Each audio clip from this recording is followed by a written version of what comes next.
Ça me fait penser aussi à un autre élément pratique, et on pourra en discuter peut-être plus avant aussi avec justement les gens de l'Université du Nou, puisque j'ai souvent entendu parler de cette participation consciente.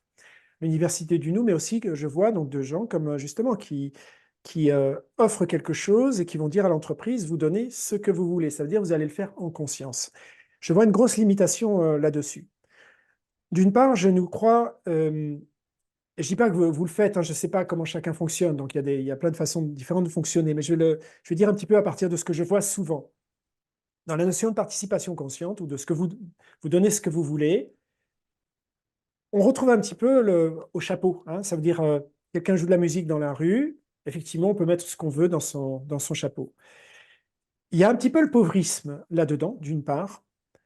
Euh, et puis, ça étroitise le don à l'action que l'on fait sur le moment. Ça veut dire, je vous ai donné une conférence, on a fait un atelier ensemble, ou j'ai joué de la musique dans la rue. Donnez-moi quelque chose pour ça, pour cette action précise. Et ça, j'ai jamais voulu aller dans ce type de relation, mais d'aller vraiment dans le don, ça veut dire dans un acte du cœur, de générosité, à la limite complètement décorrélé de ce qu'on a fait ensemble. Même si ce qu'on a fait ensemble, ça nous a permis de faire connaissance.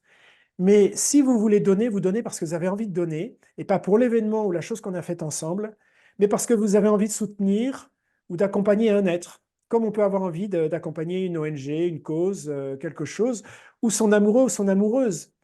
Il n'y a pas dans le don, dans ce type de don, quelque chose de corrélé à une action particulière.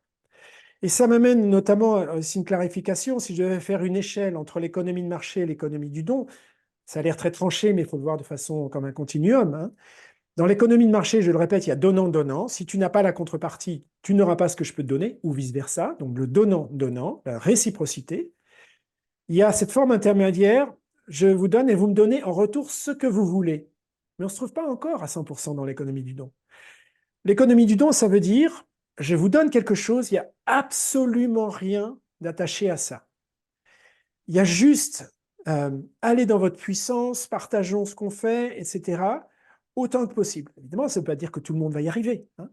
Mais cette posture-là me semble extrêmement différente, énergétiquement, dialectiquement aussi, de cette posture plus intermédiaire de faire un don en conscience où vous nous donnez ce que vous voulez.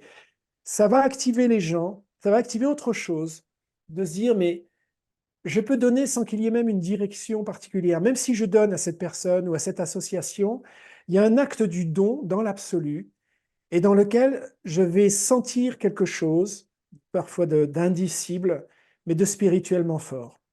Et tous les gens, et vous le savez mieux que quiconque ici, tous les gens qui justement vont dans ce don-là, cette façon de donner, ils sentent la puissance de la chose et ils sentent qu'ils s'activent d'autres choses. D'autres choses vont venir aussi vers vous, parfois d'autres endroits, de façon indirecte. Mais ça passe par ce découplage qui me semble en tant que tel extrêmement important.